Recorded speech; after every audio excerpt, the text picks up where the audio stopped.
Radhe Radhe everyone. आज से हम हर एक आर्ट वर्क के साथ श्री कृष्ण की एक दिव्य लीला का भी श्रवण करेंगे। तो आज की कथा है कुम्हार के मोक्ष पाने की। वृंदावन में नटखट कान्हा अपनी बाल लीलाओं में मग्न थे। वो अपनी सखाओं के साथ माखन चुराते, गोपियों को छेड़ते, उनकी मटकियाँ फोड़ देते। गोपियाँ रोज की तरह शिकायत लेकर माँ यशोदा के पास पहुँची और बोली, मैया आपका कान्हा हमें बहुत परेशान करता है, माखन भी खा जाता है और हमारी मटकियाँ भी फोड़ देता है। गोपियों की बात सुनकर माँ यशोदा को क्रोध आ गया। उन्होंने हाथ में छड़ी उठाई और कान्हा को पकड़ने दौड़ी। ये देखकर कान्हा मुस्कुराते हुए भागने लगे। भागते भागते वो एक कुम्हार की झोपड़ी में पहुँचे।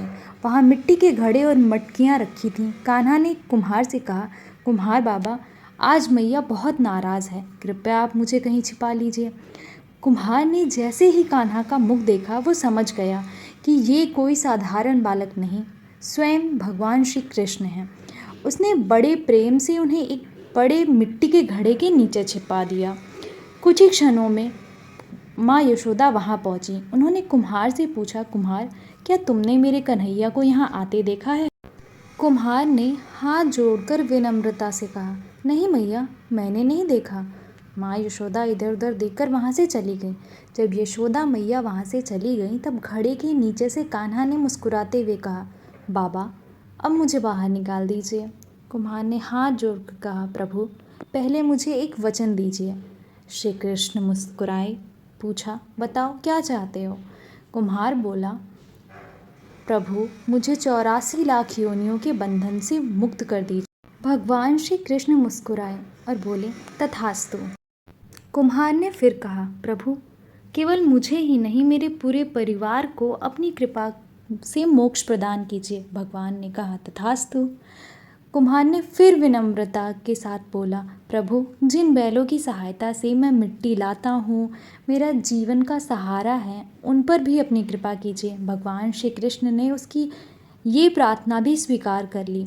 अब कुम्हार ने अत्यंत विनम्र होकर अंतिम प्रार्थना की कि हे प्रभु, जो कोई भी इस कथा को श्रद्धा और विश्वास के साथ सुने या सुनाए, उस पर भी अपनी कृपा बनाए रखना और उसका भी कल्याण करना।